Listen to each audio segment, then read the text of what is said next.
what's going on? Rob Cesternino here with a very special on-the-road exit interview here in Manhattan. We did our live Know It All show last night at Gotham Comedy Club. It was a lot of fun and had a great time. Got to see a lot of the listeners to the podcast. Got to see a lot of survivors, and we got to just have a lot of fun. Late night last night, but it's an early morning here today, and we're not missing a beat because we are having our exit interview here today, and I'm going to be speaking with Nina in just a bit. I also spoke with Spencer already this morning, and it was a late night for him, and you're going to hear my conversation with him. Then what we're going to do a little bit differently is that we're going to have the voicemails for the podcast. I'm going to do that on Monday once I get back to the studio and things calm down just a little bit. Now, if you want to watch the video of last night's show or listen to the audio, both are up on robhasawebsite.com. Scott St. Pierre worked overtime last night to get everything up so quickly. So if you want to go check that out, go to robhasawebsite.com, click on the show page, and you can watch the video or listen to the audio. And then, of course, we're going to talk with Nina, and then we're going to check in with Jordan Kalish, who is going to be in person with us for this week in Survivor History, a very special edition. So I see that we have Nina here on the line. Let's go ahead and patch her in. Nina, are you there? Hi, Rob. Nina, good morning. How are you doing? I'm good. How are you? Oh, very good. It's nice to talk to you, but I wish we weren't talking so soon. I know. Me too. Yes. All right. I wish we didn't have to talk at all until the very end. Yes. Well, anyway, good to have you on the podcast, and I have a lot of questions that I want to ask you about your time on the show. I would just love to know from you if you feel like the other people in the No Collar tribe gave you a fair shot.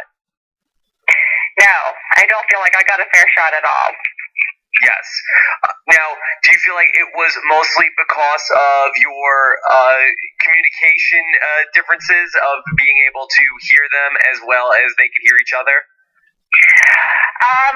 I think that it was, yes, the fact that I was deaf coupled with the fact that I was 30 years older than most of them on my tribe.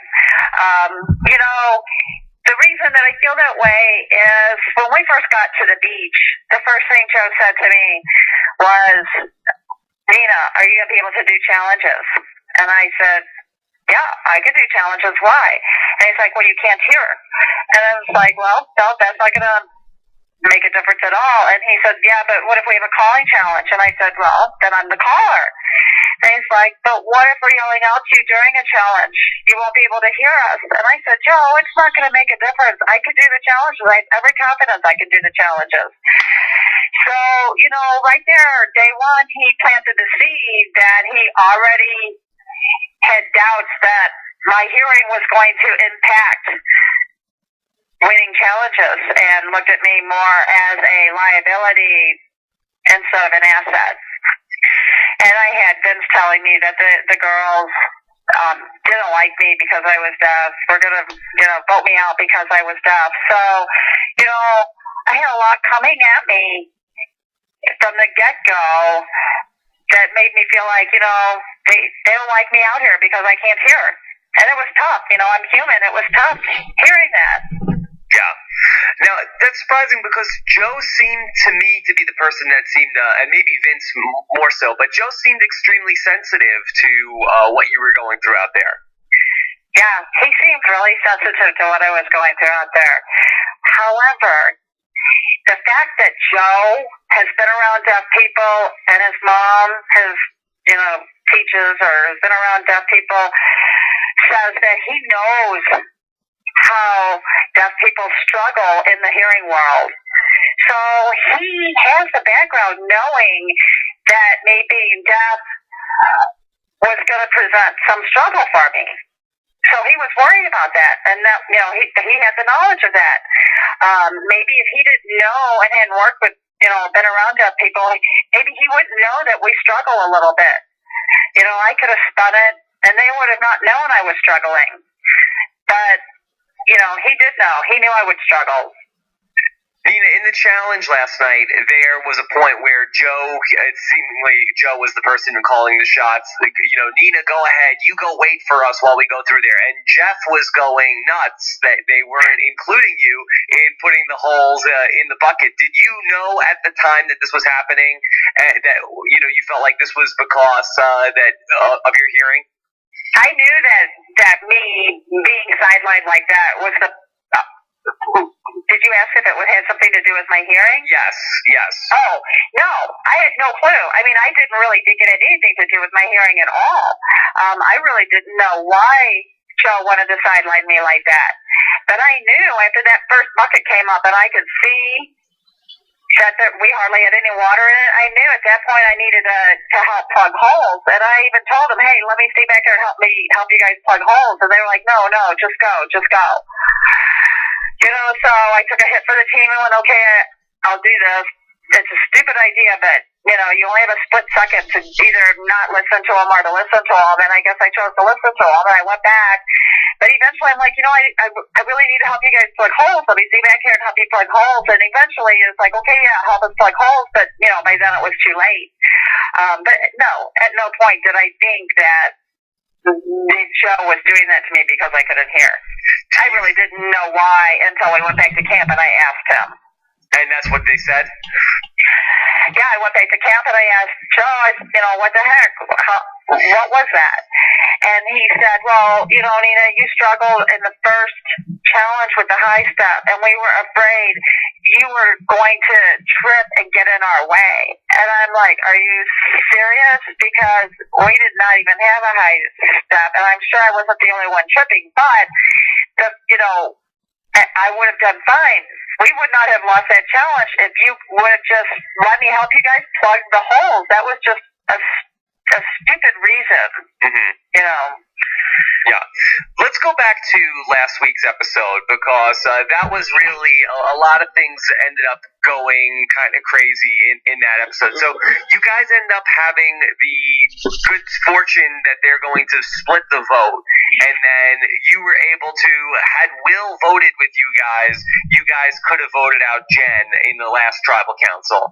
But it seemed like from the episode, after the conversation that you had with the conversation that you had with Will, it seemed like that was the turning point when you asked him how he was doing because of Vince's concern about his health. Do you feel like that was the point in which Will wanted to vote out Vince?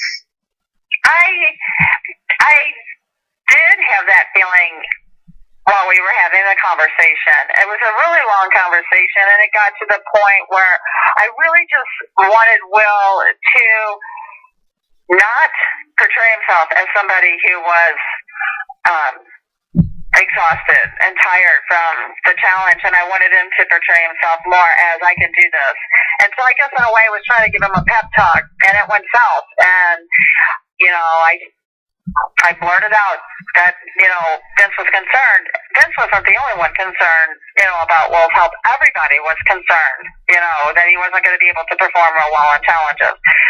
But, yeah, it was a bummer. I mean, we continued the conversation even after what you guys saw on TV, and I was 100% convinced that Will was okay with the vote, that he was still going to vote out Jen, that he could see the logic in having, being in a 3-person alliance as opposed to a 4-person alliance, that we would have absolute control over the tribe at that point as far as, if we did go to tribal council anymore, we'd be able to pick them off. He convinced me that, don't worry about it, Nina. I'm voting for Jen. That's what we're doing. So I was completely shocked when he voted for Vince. So what did you say to Will after that tribal council, after he decides to vote out Vince? I really didn't say a whole lot to him. I turned around and said, hey, did you vote for Vince? And he said, no, I voted for Jen. I'm like, you didn't vote for Jen. Vince and I voted for Jen. He's like, no, I don't know who Vince voted for. And I'm like, no, he really tried. It was a whole day before he finally fessed up and said, okay, I voted for Vince. But he really tried to convince me that he voted for Jen, and I knew he hadn't. And, you know, I mean, I was disappointed. I really felt betrayed because he really had me convinced that he was going to vote for Jen. You know, Will was a friend to me out there. He was in my life. He was a friend. We had lots of long, nice conversations. Will was the first person on the beach to even ask me about my implants and even show that he was actually interested in how they worked and stuff. You know, so we had a really nice relationship when we were out there. So I felt a huge betrayal when he didn't vote with me and vote Jen out. Now, in the show, it seemed like from the edit that the other two women that were out there with you, and Jen and Haley, were very unfair to you, and they weren't inclusive with you. Is that an accurate portrayal of how it was, or is that more of a product of the edit? No, I think that was an accurate portrayal of how it was. I think the fact that me being deaf, coupled with the fact that I am 30 years older than them, they just didn't have anything in common with me. They're young. I don't think they really know how to behave around someone with a disability. Jen had a hard time even looking me in the eye and talking to me. You know, I think it made him uncomfortable. I don't know if it made him uncomfortable because of my hearing or it made him uncomfortable feeling like they were out there with somebody that's old enough to be their mom. I don't know. But they did exclude me. There were times where we sat around as a tribe and we talked. But there were times when I felt very much like an outsider. Like there was a point when they were out in the ocean together, and I went out in the ocean and walked over to them because I thought, okay, I really need to, talk to them and socialize. So I went out there with them, and I looked at them, and I just said, hey, girls, real nice. They both looked at me, turned around, and walked away. That's when I knew I was not a part of their clique. And Nina, you would have gone out skinny dipping with them if they invited you? No, I would not have gone out skinny dipping with them. You just wanted to be asked. I just wanted to be asked. And that's one thing in Survivor. In those first few days, or that first 7-day period, you need to be united. It doesn't matter if you like someone on your tribe or not.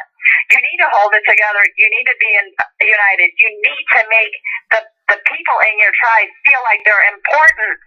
And it's that's going to help you win challenges. Mm-hmm. Once you start excluding people and making them feel like an outsider, it breaks them down emotionally and takes a toll on them.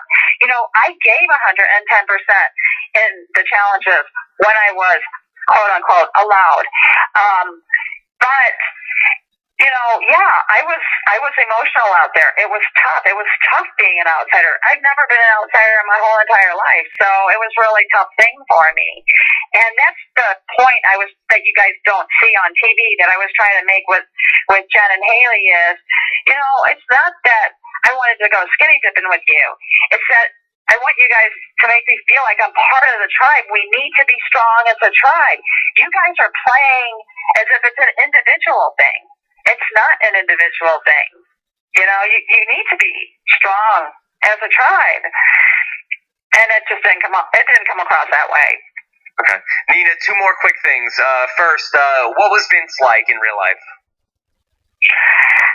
I loved Vince. Yes. I told him, you're just an eccentric person. I love eccentric people. I love people who are different.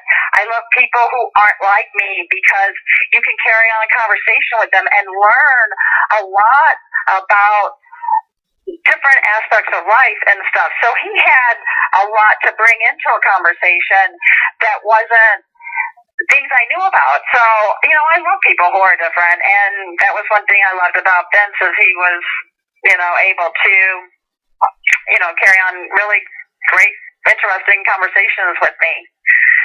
Now, Nina, I played Survivor with the first ever deaf contestant in Christy Smith in Star of the Amazon. Yes. And I was interested to know from you, how much did you know about her struggle in the Amazon, which a lot of people have said was very similar to what you ended up going through with not being included in the tribe that she was on of all women?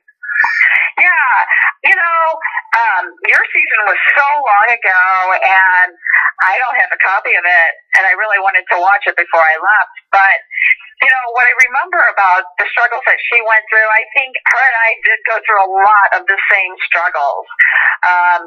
It may have been a little different in the fact that I still can hear. It's just not 100% like your hearing is going to be. But as far as the struggles that she went through and that I went through as far as feeling like an outsider, I feel like we went through a lot of the same things, but I think hers were maybe a little bit more intense than mine were. Mm-hmm. Okay. Well, Nina, very nice to talk to you, and I hope you enjoyed the time that you were out there on the show. I know that we watched the show. We did a live Know-It-Alls in front of a big audience last night, and when you got voted off, the crowd was very unhappy. They wanted Will to go home. So you had a lot of fans in the crowd last night. So, Nina, all the best to you, and hopefully I'll see you at the finale. Thank you. All right, take care, Nina. Bye. Bye-bye.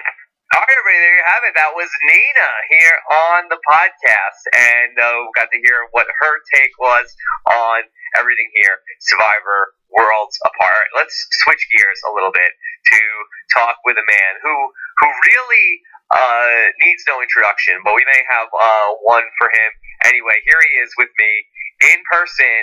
It's Jordan. Jordan, how are you? I'm good. How are you, Rob? Jordan, are you ready to talk about this week in Survivor history? I am. I'm very excited. I met a bunch of these survivors yesterday, and one of them is actually going to come up in this week in Survivor history. Somebody's going to just come up to the room? Someone is going to just come up to the room. They're just going to show up, but it's not the two people who we're referencing right now. Okay.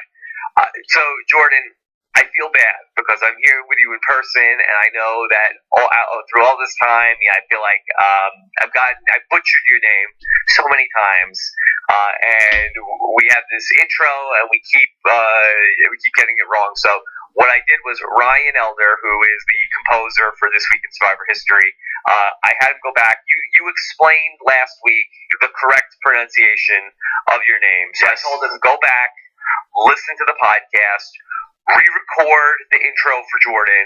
He spells it out how to pronounce the name. So he sent me the new version. I haven't listened to it yet. Let's see how he did. Okay, so this is let's start the This Week in Survivor History segment. This Week in Survivor History with your host Jordan. Every kiss begins with K. Fishbach. Well, at least he didn't mispronounce my last name, but right, that's what you like. Every kiss begins with K, and every kiss begins with K, and then it rhymes with the first syllable of Fishback. That's actually not my last name, though. That's just how I described how to pronounce my last name. Oh, it is pronounced Kalish. Kalish. Yes. Okay. All right. So I apologize for that. I will go back with Ryan and see if we can just try to get this right. You work very hard on this, and I want to try to make sure that we get this figured out. Ryan, if you're listening to me now, I want you to get it right next week. You send out a great product, but it's got to be right. You need accuracy. It's got to be right. Okay. Well, Jordan, very nice to have you here in person for the show, and very nice to be here with you live to talk about this week's sponsor that we've talked about so many times on This Week in Survivor History, and those are our friends over at NatureBox. Oh, I love the NatureBox. I wish I had some NatureBox to give you so you could see just how great it is, because I know when I'm on the road, and believe me, I definitely could have used some smart snacking choices on this trip, because living out of a suitcase is tough. I could use delicious, healthy snack options from NatureBox. I know. I had to go to McDonald's last night after Know-It-Alls. That's a terrible choice. Terrible choice. And you're regretting that today, right? Yes, I'm regretting that today very much. Well, I'm regretting more things than that today, but the McDonald's is one of them. Because with over 100 nutritious fruit snacks, NatureBox is something for everyone, all with zero artificial flavors, colors, no artificial sweeteners, no grams of trans fat, no high fructose corn syrup. You'll find great snacks that will get you through the afternoon slump, which I think I'm going to hit very shortly after this, and maybe Spencer might too. When you're hungry and irritable, grab some pistachio power clusters, some Big Island pineapple, some peanut butter nom-noms, Ooh, the Jordan? nom-noms. Love the nom-noms. Yes. Yeah, what about the dark cocoa almonds? Oh, they're fantastic. So now you can try NatureBox for free with a trial box with 5 of the most popular snacks. Get your free snacks by going to naturebox.com/RJP.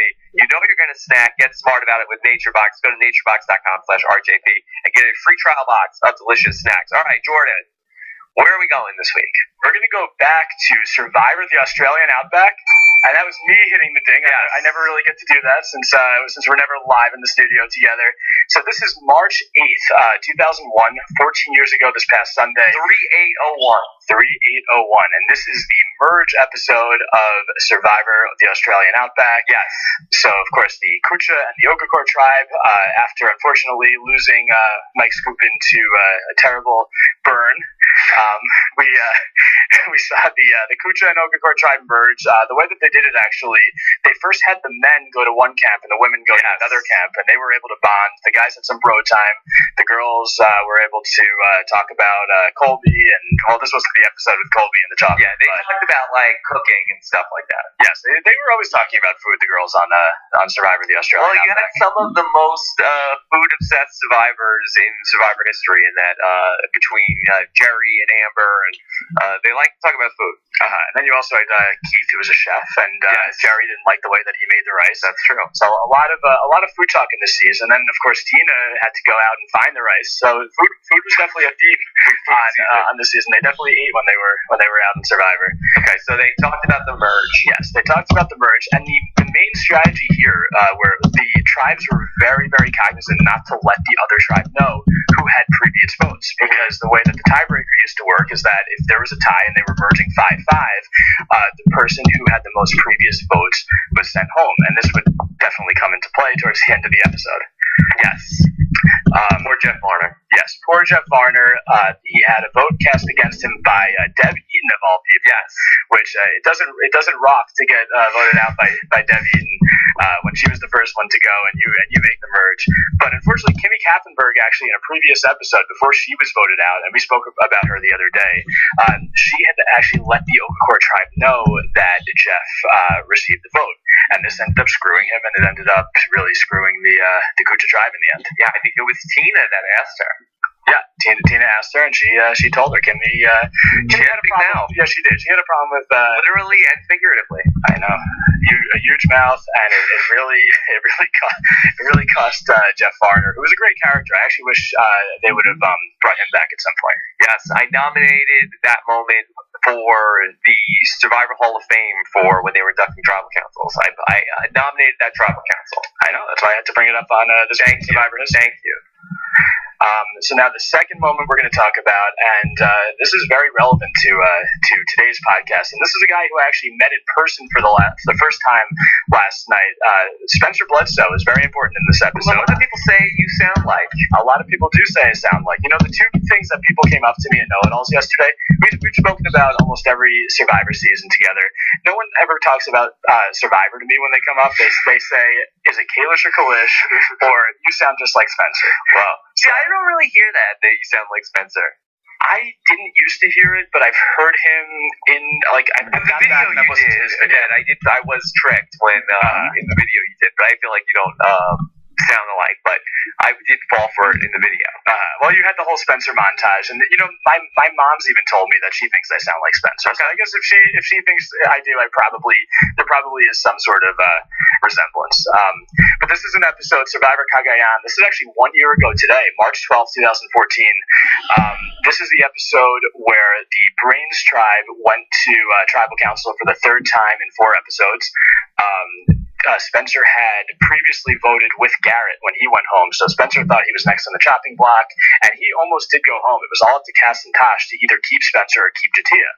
And I think it was partly based on Jatia's terrible performance in the blindfold immunity challenge, where she couldn't lift the I think it was a stick or some sort of tool and put it on top of the pulley that they had to bring up to win the challenge, and they would have won.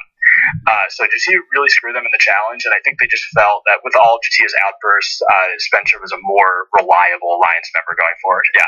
And they were proved correct. They were proved correct, and it turned out that Cass was the one that really ended up screwing them over. Yeah. But this was a great episode. And actually, I spoke to Spencer about this last night, and he had no idea. He said he really got nothing from Cass or Tasha, if it were going to be him or if it was going to be Jatia. You're like Aaron Andrews, like going behind the scenes and talking to people to get the research. I make my show notes throughout the week. If I'm going to meet someone that I'll be talking about, I'm going to interview him. He didn't know. Has that happened before? It's never happened before. I mean, how often do I meet survivors? I mean, Know It All's Live, Reality Game Masters. These are really the only times that I see these people. All right, well, Jordan, you're doing a hell of a job. Stick to the plan. Thank you. And great work on This Week in Survivor History. If you want to follow Jordan on Twitter, he's at Jordan. Every Kiss Begins with K Fishback on Twitter, yes. Right? It's at Jordan Kalish on Twitter. Oh, okay. Or is it Kalish? I don't even know now, Rob. I don't know. And I met my cousin Ariel Kalish Glassman. I called her by the wrong name, so I'm very confused. Yes. Okay. Well, Jordan, thank you. Great job coming up here today to record this, and you guys will hear my interview with Spencer. That'll be the next podcast coming up here on RHAP. Also, check out our Road to the Podcast Awards specials that we've been doing all week long, where Nicole and I are talking about all of your questions, asking one question a day from you guys, or answering one question a day from you guys, and reminding you guys that Rob's Podcast nominated for not one but two podcast awards, which you can vote for daily at podcastawards.com. Also, a big shout out to Scott St. Pierre, who has done a fantastic job over these last, the last couple months, but really the last couple days has been, he's really been, the number one MVP of RHAP, getting all these shows up for you guys to listen to while I'm on the road. So thanks to Scott, and take care, everybody, and we'll talk to you again soon.